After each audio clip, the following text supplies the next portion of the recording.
There's one mushroom you might already have at home. You may well not like it very much because it makes a mess of your lawn. That's a fairy ring champignon.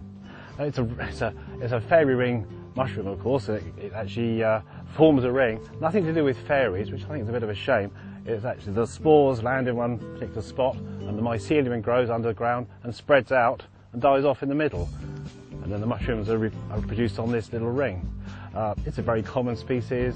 It's very difficult to mix it up with anything else. It's got a nice little tough stem and honey-coloured cap. Just nip the caps off, the stem's a little bit too tough. It's really quite delicious. I pickle them, they're rather nice. Pickled toadstool, anybody?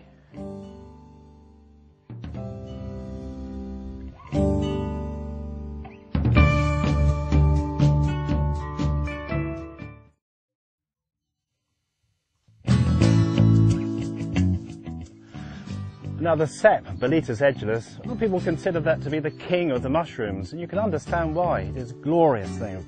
You find them that big, they are absolutely delicious. I mean, they're just the perfect mushroom. I think people get a little bit obsessed with them, and that's all they ever look for.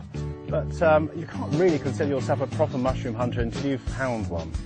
The sep is a woodland species. It's normally found under oak, sometimes beech, sometimes pine. It's one of the mycorrhizal species that actually has to grow with a tree. If there's no tree, you just won't find them. There's no good looking for them in the fields. They're just not going to be there. One of the great mushroom moments is to turn the corner in the woods and see the floor carpeted in seps. The temptation then, of course, is to pick a lot. But don't do that. I just pick the middle-aged one. The little ones, well, they haven't grown to full size yet. And the big ones, they're probably past their best and they're full of maggots. Maggots, well, we don't like maggots, but they're species in their own right, and they actually depend on the sep for their livelihood. So just pick the middle-aged ones, about so big, and leave the rest.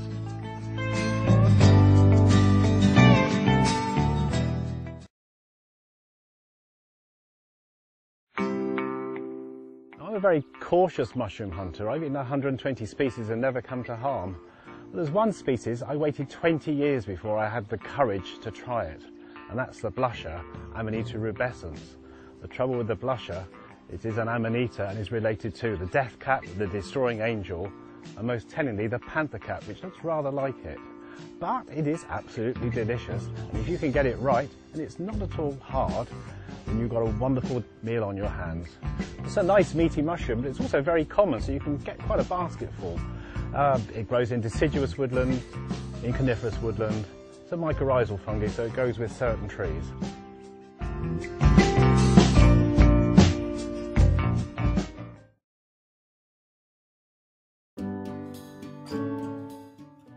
Now there's one mushroom that's got absolutely everything, and that's the hedgehog mushroom.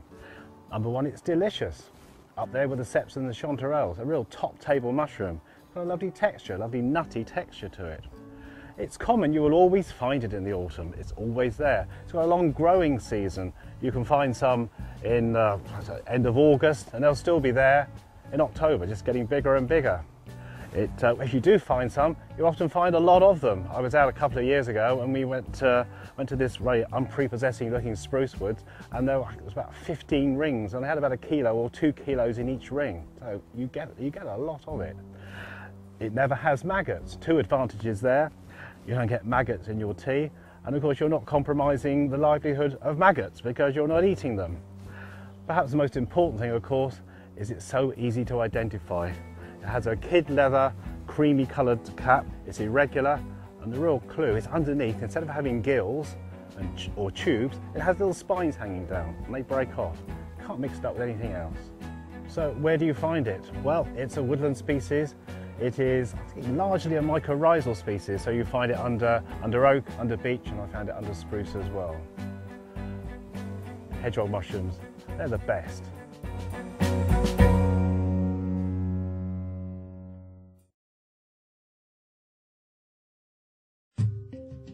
I can never walk past an elder tree without having a look. I look to see if I can find some of these. This is the jelly ear. There's quite a few on the trunk here. There's one right at the top. And that's quite a nice big one. I'm just going to break him off. Now there's nothing very jelly-like about this at the moment. In fact, it's just dried up. When it's damp, it would be really jelly, like a jelly baby, I suppose. but this is crisp and crunchy, but that doesn't matter at all. If you soak this for about 10 minutes in some cold water, it'll reconstitute completely. It'll be nice and soft and ready to eat, or ready to cook anyway. Flavour, it does have a distinctive flavour, not the greatest, but an acquired taste, but I actually really rather like it. And the texture, it does stay a little bit on the rubbery side, but that's not necessarily a bad thing. So in a good stew, maybe a Chinese stew, something a bit spicy, it's perfect. Extremely common, nearly always on elder. Very occasionally you see it on beech or cotoneaster and odd trees like that, but 99.9% of the time it's on elder. It's there all year round as well. Brilliant.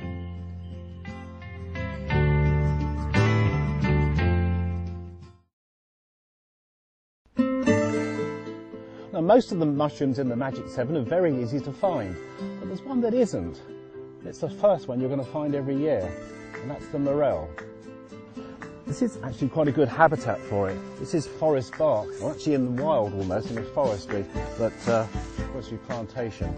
I've never found one in the wild before. I've always found it in someone's garden. So if you've got a compost heap, if you've got your rose bushes down, you've got some of this mulch around it, that's a very good place to find it. And that's where I found all of mine in the past. There's nothing really you can mix the morel up with. Well, actually there is one. I have one of those here. This is the false morel, Gyrometra esculenta. Superficially similar to morel, but instead of having a honeycomb surface, it looks like a screwed up piece of brown paper.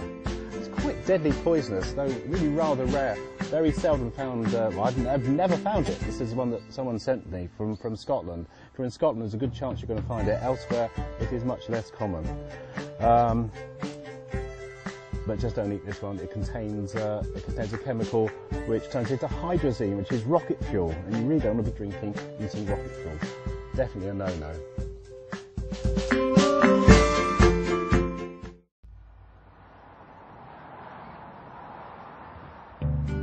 But you always think of wild food as growing in the wild, but it's not always so.